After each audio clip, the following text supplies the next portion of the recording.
Everybody that's coming on this morning, I invite you to stick around. We're going to be talking about a little bit of Bible this morning. If you joined us for the first week or saw the live replay, the first week we talked about 1 Peter 5, 6, and 7, where it says, "Humble yourself, therefore, under the mighty hand of God, that he may exalt you in due time. Cast all your care upon him, and he will care for you."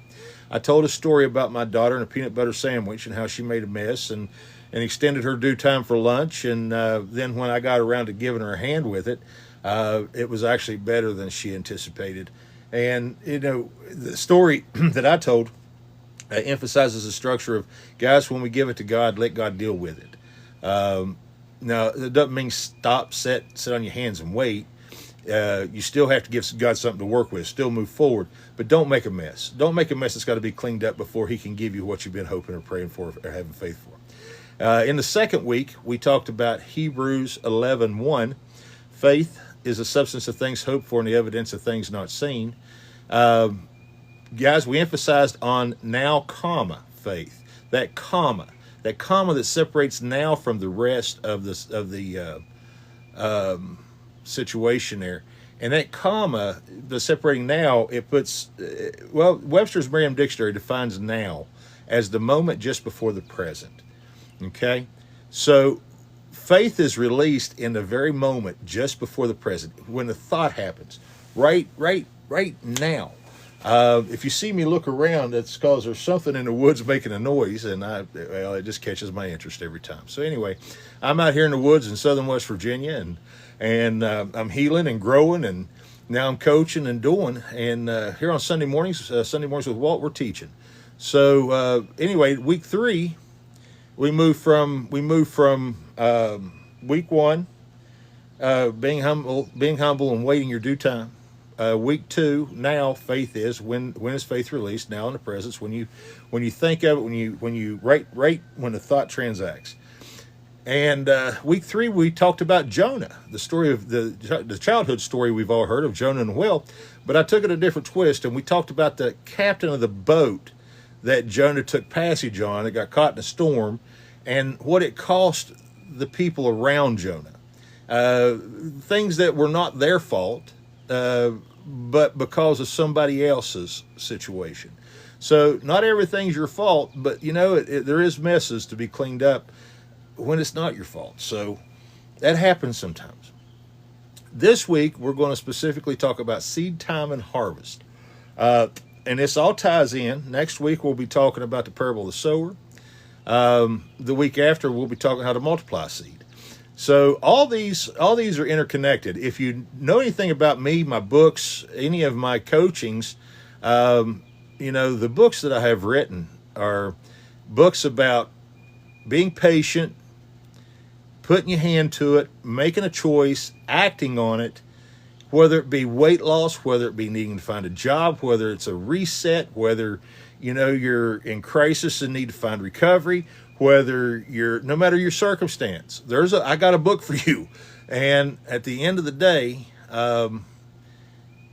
what we teach around here is patience, and we teach hard work.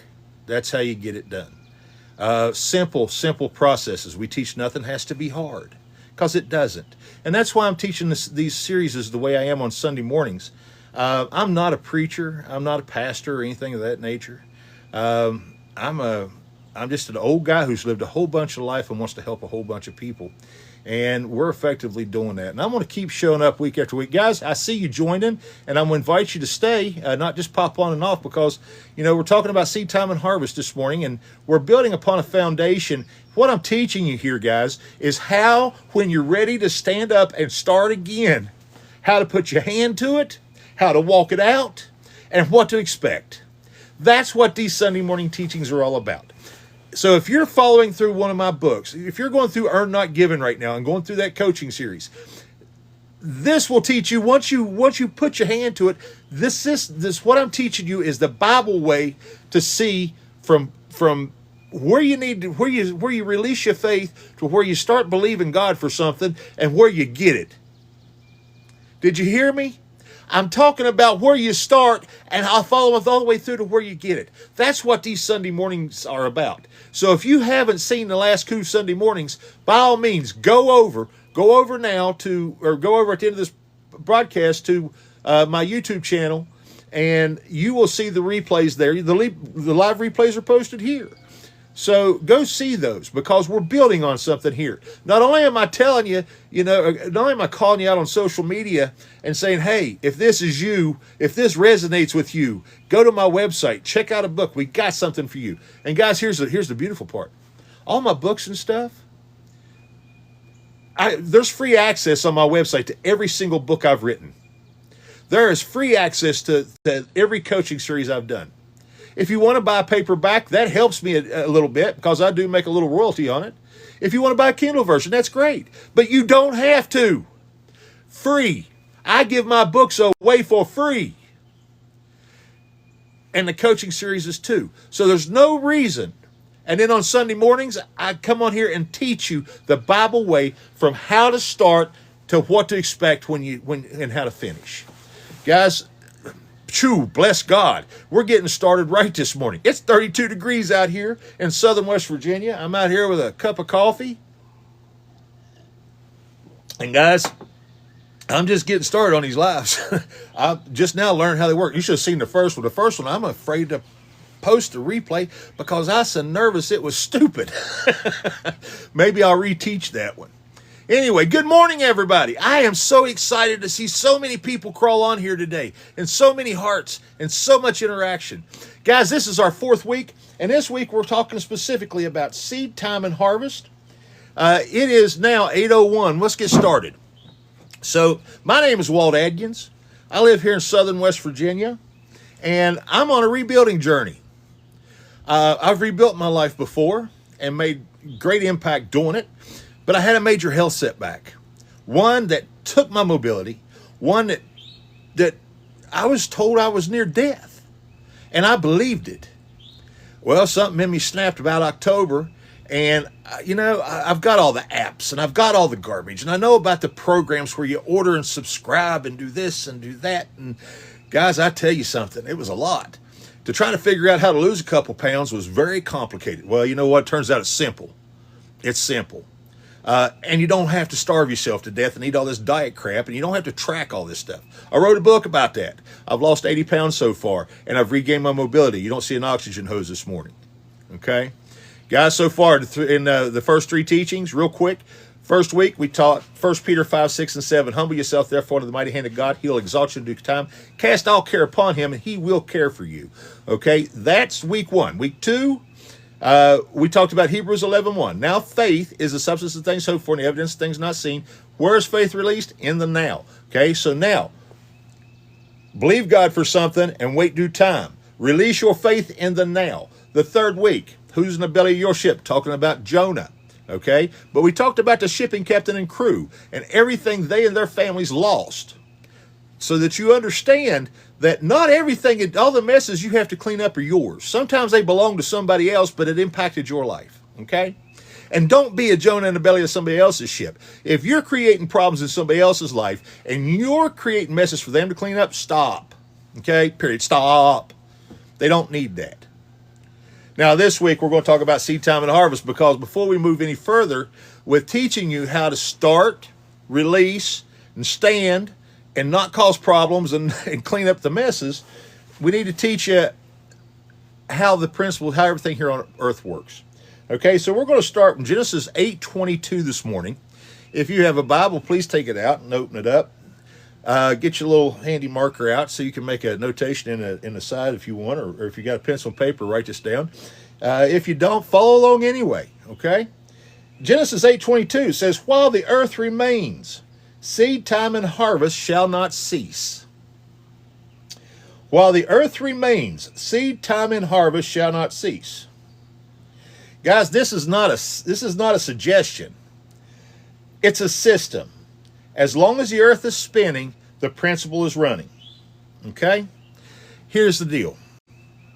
Everything on this planet begins with a seed. You wait time, and then you reap a harvest. Let that set in a second. Okay? Before anything is produced, a seed has to be sown. Do you hear what I'm saying this morning? Okay, so if you want a tomato, you have to sow a tomato seed. You have to plant a tomato seed. You have to wait a few weeks. The seed has to germinate. You have to wait a few weeks. Blooms. You get tomatoes. Pretty cool, huh? If you want a baby, a man has to sow his seed in a woman. Wait 9 months. Gestation time. You get a baby. If you want my yellow glasses, somebody has to first draw up the inception of them or create them or design them. And then they begin with a little bit of plastic. And that begins the process to turning them into glasses. Seed time and harvest. Everything begins with a thought or a seed. Everything begins. The house that you live in didn't just poof, there it is. It began with a seed. Somebody thought about that house. Somebody designed it, somebody planned it, somebody built it. Okay? You don't get a harvest without a seed. If you don't have a seed, nothing can grow. Do you hear what I'm telling you this morning? You don't get a harvest immediately after the seed. Okay? You have to wait a period of time. That kind of ties back to the first week when we talked about 1 Peter 5, 6, and 7. Humble yourself, therefore, under the mighty hand of God, that he may exalt you in due time. Cast all care upon him. Let him care for you. Okay, so when you sow a seed and you have to wait time, that's where you have to trust God and not get ahead of him and make messes. Okay? At the end of the day, if you sow the seed, you've got to wait for the end harvest. You don't go plant a tomato seed and then go out there 2 weeks later and try to eat the little sprout. No, you wait. You wait until you get the tomato. And here's the key. Here's the kicker that a lot of people don't understand. You don't get a different harvest than what you planted. You don't plant a tomato seed and get a cucumber. You hear me? You can't plant a human seed and get a watermelon and get a baby.